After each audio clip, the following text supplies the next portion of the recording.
Hey Ma, do you know what bursts my bubble? What bursts your bubble, Andrew? Dad. Sometimes he can be a very disappointing father, and that triggers bad thoughts. For example, he spends very minimal money on me on the weekends. I see him once a week on Saturday. Yesterday we went to a restaurant, a cheap Chinese buffet. He spent maybe $10 on me.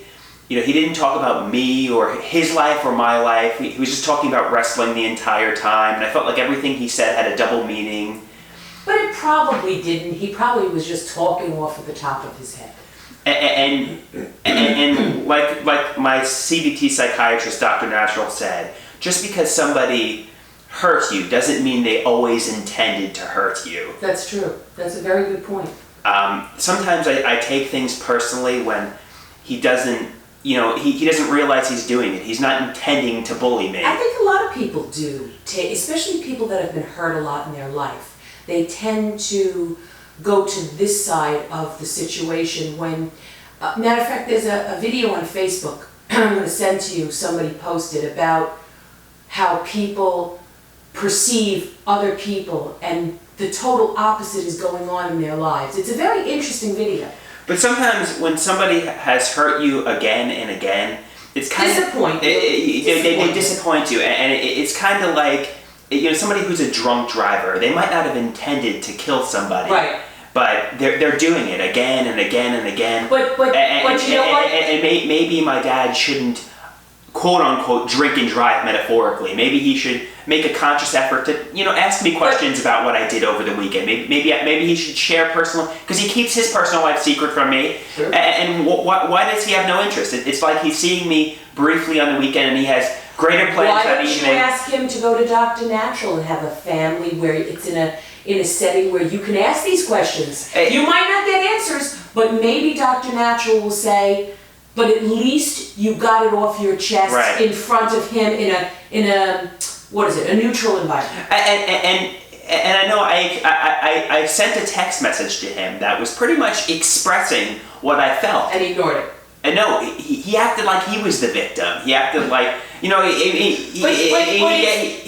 plays the victim, like, oh my God, how could you reveal But he doesn't, people don't, look, we perceive things, everybody, not just you, we all perceive things a certain way. He doesn't perceive himself like that, or he'd change. And your perception of who he should be, and you want him to change to be more like you, he's never going to be you. And no matter how much you want that, you can't change somebody. You either accept them for who they are and move on with your life. Because to stay stuck on them only makes you unhealthy. And is it true that I'm dependent on him? Because, no, you don't think so? You're not dependent on him. Financially, I'm talking about. Maybe because after I sent him the nasty text message, he said, "Well, who gives you the child support money monthly?" He does give money for you to enjoy yourself. He's like, who pays for your psychopharmacologist? He's like, if it wasn't for me, you wouldn't be surviving in life. So those things he does do. So in his mind, he feels that he's doing a lot. And you know what, Andrew? Some people don't do anything with their children once they reach 18. Right. So you gotta take it and weigh it out. You gotta, certain families, not all families are like, what you want them to be. Right. So a lot of them aren't like that. Like I look at my friend Natural, and sometimes I shake my head at how little this person wants to do, and it makes me stop and pause and think, I know who I am, but I know that the majority of people, that I don't judge them, but I think about it and I go, they wouldn't do that. So I think the takeaway from this is... I guess the takeaway is I have a disappointing father. I have disappointing father figures in my life, but thankfully I have a really good mother who made up for it, and she taught me how to love, she taught me how to be generous, she taught me how to be a wonderful human being. And you know what your mom wants most of all? What? To teach you how to put all that clutter behind you and be independent and be you. Get strong and resilient and be you, because everything else, that's just clutter. Right. That's just clutter. Don't let other people clutter your head. Just get out of it, because you know what? It ruined your weekend, didn't it? I did. So don't do that. And like Dr. Natural said, just because somebody disappoints you, upsets you, doesn't mean they always intended to upset you. So like Dad talking to me about professional wrestling and... Or somebody seeming grumpy or tired. Being irritable, talking about professional wrestling. He might not have intended to be like, oh, I don't care about you, I don't care about your life. I'm just rushing my time with you so I can go with my friends later tonight. It probably wasn't like him intentionally doing it, but also that's also making an excuse for him. Like I said about drunk drivers. He's kind of a disappointing father, and drunk drivers, drink and drive all the time. Right. So that is what it is. That is what it is. But the takeaway here is focus on me being happy, me getting rid of the clutter, and other people's bullshit is just that. And being dependent. You wouldn't say Dad's responsible. For, not the bane of your existence. No. I know Dad's not the bane of my existence, but you wouldn't say he's responsible for me being do you think he's contributing money? I mean, he is contributing money, but do you think I need him to survive?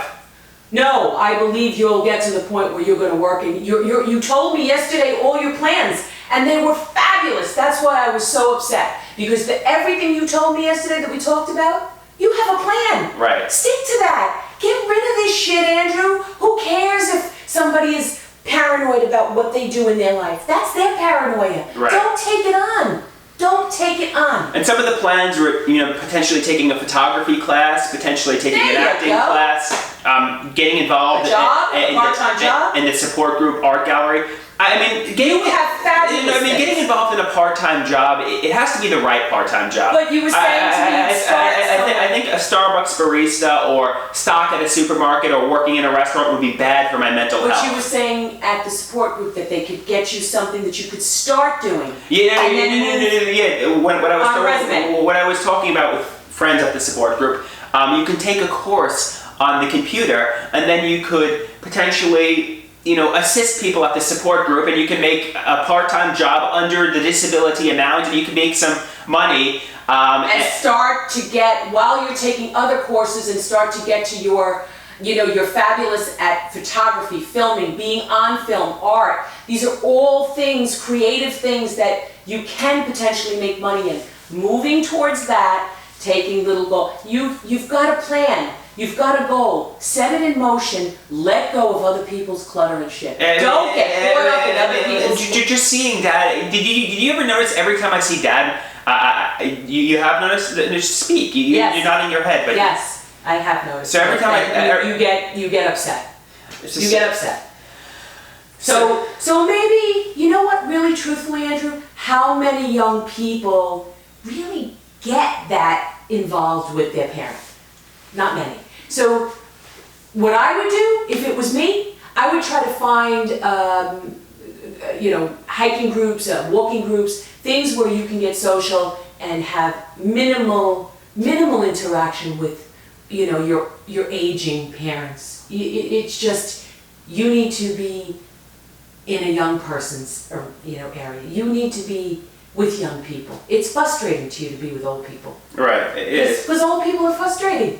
And I've met some nice friends at the support group. Perfect. But like I said, you complain about me spending money on friends. I don't complain. No, you do. I try to get you to see there only is so much. I'm told by my friend I'm a good boy. When they went out to the bar and you're a good man.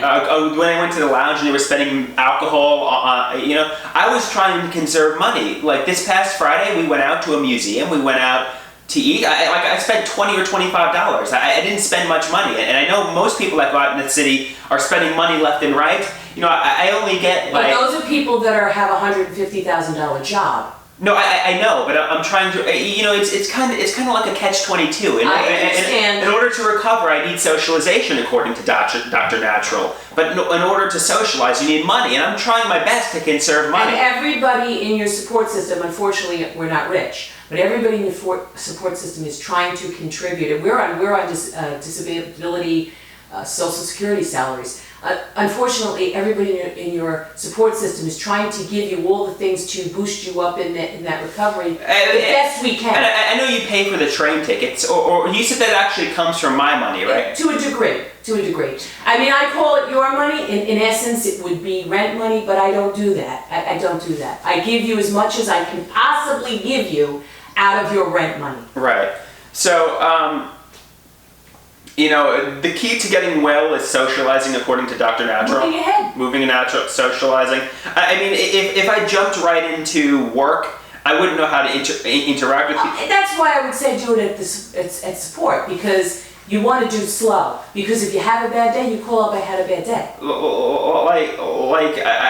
Like even when I go into like this coffee shop, Starbucks, down the block in the morning, I don't know how to interact with the people. I feel like Practice. I do, and that's why socializing at the support group, socializing with friends on Friday nights. What about the weekend? Can you try to organize some social things on the weekend? Then you get a monthly ticket and you go in on the weekends. Then you're walking around the city. There's free things all over the city, in the park. At Christmas time, they have chestnuts on the street. You can watch people skate around the tree. I mean, there's always something happening in the city. We've made plans to potentially go to Coney Island. We made plans to go ice skating. We've made plans to go to more museums. Perfect. We've made plans to potentially go to casinos. There's a bus that I even asked my friend if they wanted to come out to Long Island, and I would Christmas lights. I would take them to the beach. I would take them to restaurants around here. So we have future plans, but like I said, unfortunately, with that. And if one friend is busy, and somebody else that you like, enlist another friend to get together for even a cup of coffee in Central Park and walk around the park. Just get out.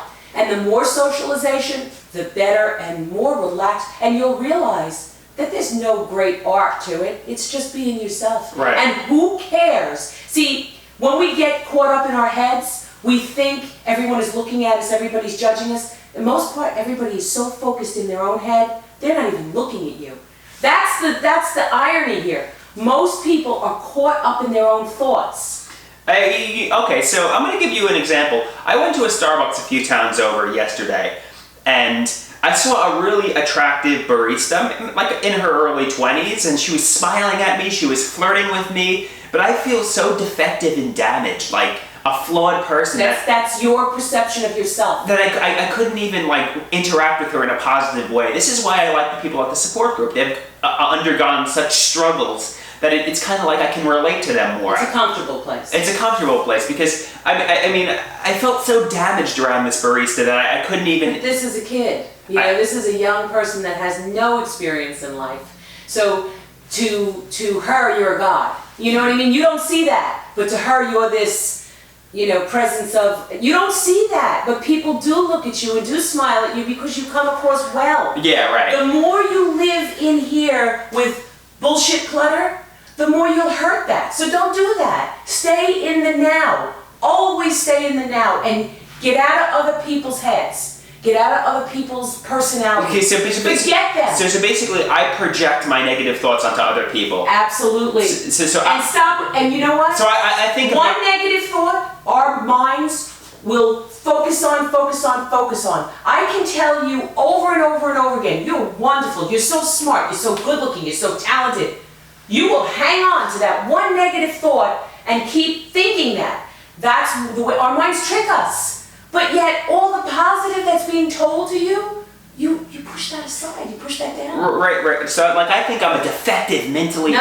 No, stop saying it. Don't even say it. So I think I'm a defective mentally ill freak, and I project that onto the Starbucks barista and other people, and I think they're looking at me in that way. But the reality is, And And then you get angry, and then you start to think that they're more to their puss face or their. Meanwhile, the person, I want you to see this. And meanwhile, she was probably flirting with me, thought I was attractive. Absolutely. She probably liked me. Absolutely. I had a tendency to do that when I was young. Oh, that person could never like me. Low self-esteem. But your self-esteem will soar once you start thinking positive. And if somebody, like, there's a 50-50 chance that someone will like you. And going out on Friday nights is actually really great for my self-esteem. So I got dressed up in Manhattan. Everybody was complimenting me on how I looked. And you were a cute couple? Yeah, we're not a couple. We're friends. But Everybody was complimenting us. They said we looked cool together. And we were having fun at the museum. And you know what? People were looking at you and saying, I wish I was them. Right. So think about that. When you're getting negative, think about Friday night, how many people were looking at them and saying, they're having so much fun, I wish I was them. Right. So, we were having a lot of fun, and we got ramen noodles, we went to an ice cream shop, we just had a lot of fun on Friday, and this is good for recovery, this is good for my mental health. But the key here is, when you come home, you have to get in bed and you have to sleep 8 to 9 hours. You must recuperate your body and soul, because that is paramount to anyone's health. Sleep. So you think when I lack sleep? When I lack sleep and then I see Dad, I know myself when I lack sleep. I'm sensitive. I cry easy. Everything bothers me.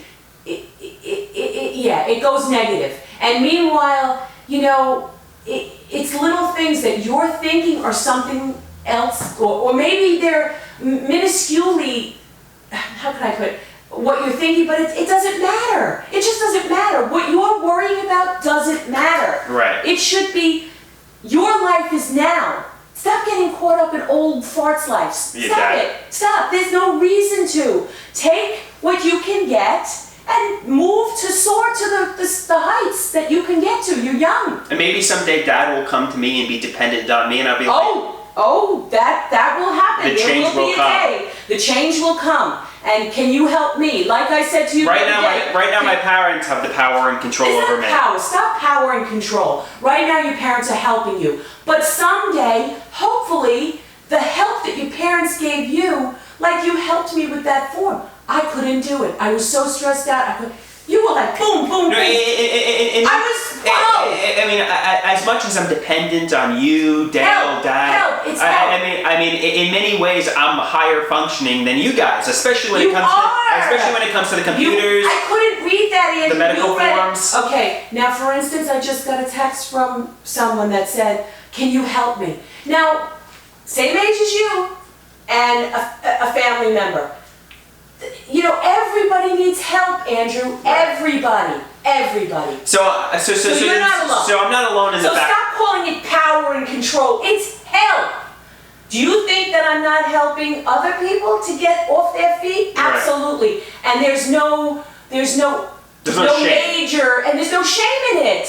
And I've struggled. Like I know a severe mental illness is different than having cancer, but in many ways, it's hard. It's very hard. In many ways, it's lifelong. I wasn't like out socializing, partying. I was struggling with quote unquote metaphoric cancer. You know what I mean? So in the past 10 or 15 years, I was struggling. You know what I mean? So now embrace only the positive people, positive situations, happiness. Don't get caught in other people's shit. It's old, it doesn't matter. Keep saying it just doesn't matter. It just doesn't matter, because you know what? At the end of the day, you're the one who's young that wants to have a happy life. You're the one that other people go, wow, look at them, they're having a ball. I'd like to be them. So if I could make some money and not need Dad's minimal support. You don't even, you know what?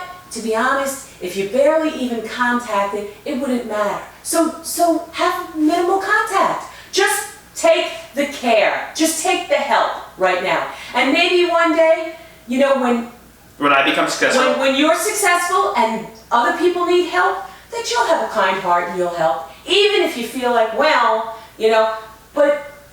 that's the way you are. That's the way you are. Or just, People have hurt me, and used me and especially helped a lot of people, and they don't really return it and doesn't bother. You know, I'm more like you, it bothers me, but I've learned to take it and put it away, because all it does is cause this. And then I'm not happy, and my weekend is ruined. Not doing that anymore. And maybe just realize, my father isn't perfect, and if I have like But he loves you.